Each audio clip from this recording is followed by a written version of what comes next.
Well, there is nothing but change in the air here, guys. Changes in the studio, changes in my race program, and a lot of you are doing a lot of changes yourself on the Facebooks. There's a lot of discussion the past couple weeks after those super fast runs up at Maumee at the SummerSlam. So we'll go over some of the recap stuff from that and just kind of take a look at what's going on out there in the MPRC scene. Gotta admit, a little quiet this week. I think everybody was exhausted from those comments last week.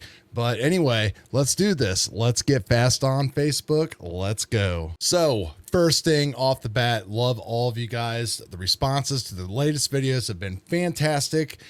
The small donations that I've got have really helped as far as improving things here in the studio. We've got new dynamic microphone. We've got everything moved in front of us here. I could show you guys to look at close-up stuff on the bench. And then of course we've got the beautiful overhead shot. And if we want to, we can always switch all this to 4K, but right now we're just streaming in 1080p because I think everything works just better in 1080p, and we can still zoom in and do all that kind of cool stuff as well. So big shout out to all you guys. Love each and every one of you. So big thing here this week, of course, has been the video that I did that was talking about, like, is NPRC in trouble? And we all know that this was triggered off of a couple posts that were on Facebook. Dustin Malcoat from Team Gfrp put something out there about different classes and stuff. And after reading through the entire 160 comments that you guys left on this video, I mean, that is just absolutely fantastic, guys. There's so many great ideas out there, but really what it comes down to is there's absolutely no consensus. I think the most consensus there would be some kind of dry tire format. It seems that was kind of brought up pretty often. Everybody would love to kind of like even the playing field and have like a pro and a street stock, but how do we get there? What stuff do we use? Who pays for it? Who doesn't pay for it? All that kind of stuff. It's just one of those things that we're just going to have to see how this all plays out. Obviously, some of the big hitters, Tim Smith, who I think is, obviously behind the MPRC rules, but with some other people, there's not going to be any changes this year. So what we have is what we have. So we're just going to have to stick through it, see how things go down, and we'll just go from there. I'm all in no matter what. I'm here for you guys. I am a YouTube video influencer in this hobby. I am not a professional racer, but I plan on going fast as shit, as fast as I can go. And I'm going to beat some of you guys if I ever make it to some races. And if I don't get beat, you better believe I'm going to step up to the line and give you everything I got. And how am I going to do all that? Well, I tell you what, you guys don't even know what's coming for you. There's a chassis sitting back there in that box, one that maybe you guys are not super surprised about. Maybe some of you will be surprised about. And there's also a couple more chassis that are on the way. I already know which one I'm going to be running, though. We're going to, at least I owe it to you guys to put these chassis to work, take a look at them, and see exactly where I think you should be spending your money. So that's what we're going to do, and that's the way that we're going forward here. All for you guys. Let's just do it. Now, of course, I did do a huge tuning video that's got like 2,000 views now, which is just fantastic for the Castleworks. And I didn't really see anybody add anything extra to the actual comments down below. It's got a lot of likes. I've got lots of shares and stuff on Facebook. So it's really good to see that the information that I provided must be pretty dang accurate. It got me going fast. So how can you argue with it? And on the old beat up breakout car here, if at some point, if people want to add to it and say that I'm doing something better wrong, or if one of the pro drivers wants to drop a comment down there that can help people go faster, so people will quit bitching about not being able to go fast, I have proved it in that video that I had some of the fastest tune information available to me that people were willing to share, and it didn't mean shit. I had to basically put my own slow, smooth tune into it to get down the track. And guess what? That's what got me the fastest. So it was putting in the work and all that stuff, all the things that we preach here on the channel. And a lot of you have preached on the comments as well. We really can just try to work out all this stuff together. I'm here for you if you have questions, but when it comes to just spoon feeding people information and screenshots and everything else,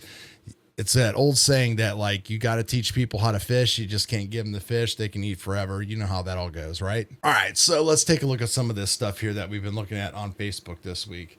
So one of the big things that I saw right off the bat, and I've had this question, you know, a couple times when I started looking around and stuff for some of you new guys, is what do you do to get like these actual like super small like front tires so you can help lower down the chassis at the front end and everything like that a little bit. Now I actually have fuzz bites on mine, which are sanded down a little bit, and I understand that they're very, very hard to get right now. So some people would be pretty aggravated that I'm using those very hard to get buggy tires on the front of my car. But there's a lot of different options that I've seen here. I do have the DE Skinny, the new low profile ones that I have. I haven't actually used those a whole lot though. You know, Tim Barth at Barth Racing Concepts is selling a different kind. I've seen a couple of these come up a little bit, this Underdog RC type of deal. And I bought some of the tires from 5-Star too that I really wasn't happy with. Let's see what's going on here, and it looks like they've got a pretty limited set available as far as like what they're actually doing. 36 sets available, so 12 sets of each. So obviously this is going to be one of those things that are going to be hard to get and be in demand. So you're going to have to watch for posts and all that kind of stuff like that.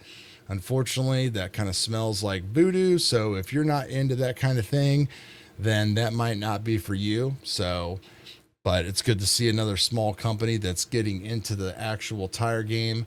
So that is an option for you guys right there if you want to keep an eye on that.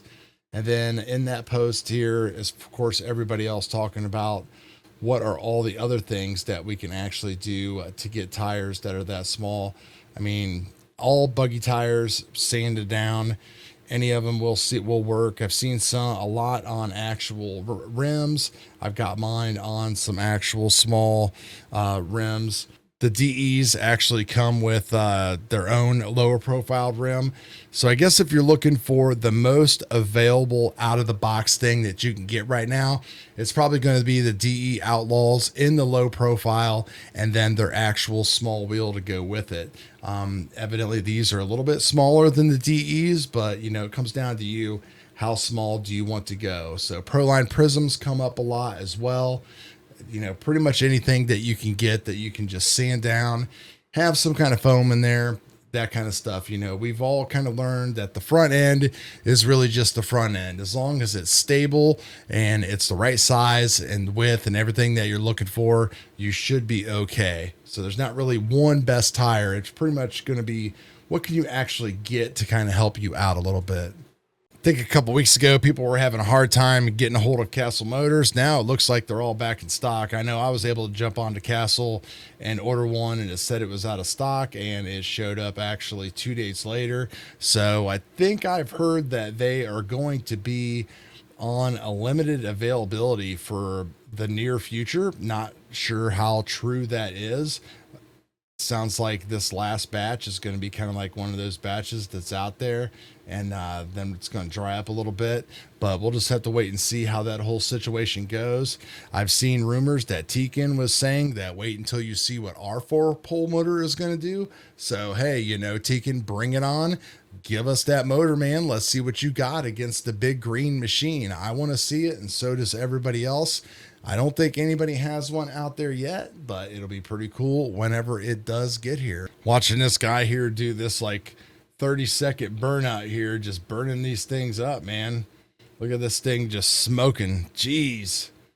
Sure hope he doesn't have a McLaren DRK in there. Well, he definitely doesn't have a McLaren DRK in there, because if so, that thing definitely would have popped by now, right? I mean, they said no burnouts, keep them short, all that kind of stuff. I digress. Now, this is one thing that makes me happy. I've seen a lot of people, including a few of my own close friends, building up and getting their DR10M kits ready to go. Man, I really hope that the DR10M ends up being a huge success for people. You know, the bottom line is though, is that it's a great deal out of the box, but when you want to hop that thing up, and I know there's just some stuff that you are going to want to replace on that DR10M, the price is going to shoot up really high, really quick. So it's not as a super of attractive. So it might not be as an attractive option as we first thought. That's pretty much what my conclusion came to. But hey, man, if it gets people interested and out there buying, and they could walk into their hobby shops and pick these things up, then that I am all for it. Anything that can get people out there drag racing at a competitive or semi-competitive level for a decent price. So I think this kit will be the winner when it comes to that. Now, we always go through here and talk about McLaren and Breakout and stuff like that. But let's start taking a look at this manufacturer specific stuff. Like, let's start here with Team GFRP and everything that's going on. Now, the big news that I hear about Team GFRP is that they just got a shipment of the Apollos in.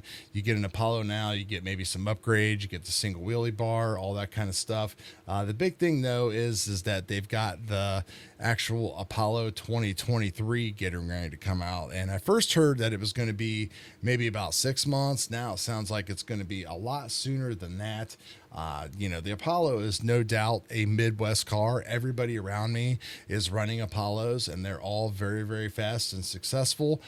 You know who they all are: Jeff Zuccarello, Heath, Willie, all these guys that I am close by here in Ohio. Team members. Dustin is literally like 100 miles away. So, you know, real popular around here. People sharing setup information, a lot of good information on here. This is what I really like to see. It seems like everybody and their brother is a team driver. You don't really understand how all that goes, but you know, it is what it is. I'm just glad to see that there's just a big, huge, active community here, and everybody is just doing a good job as far as sharing information to make everybody go faster. It seems to be very positive. People are very happy and proud of their cars, and that's what we want to see. We want to see that positivity and all that stuff in the hobby. You know, again, I am all about that stuff. So anytime that I can just see people doing things like this, it's just fantastic. There's also a lot of good, like, third-party aftermarket support, people like building their own little things for it. Not necessarily that you need it. Mark Vines pretty much said that the stock kit that you can buy right now is just fantastic, even though I still think there's a few things that if I were to get an Apollo, I would definitely want to mount the servo forward, so that should be standard. And maybe a few other things. Having the single bar is a pretty good thing now too, that they actually add, even though some people still love to run the double bars. So when you're looking at big community, you can never go wrong with that. That's really great that they have all that going on. It's kind of that's the owners group. I know that Dustin also promotes a lot of stuff on his own page. That's his Dustin Malcoat business page, not his personal page. So that's where you get like all of the new updates and all that kind of stuff if you're interested, you know, in possibly looking at the Apollo chassis. So good stuff there to all those guys. And hey, congratulations to all them. They're all super fast.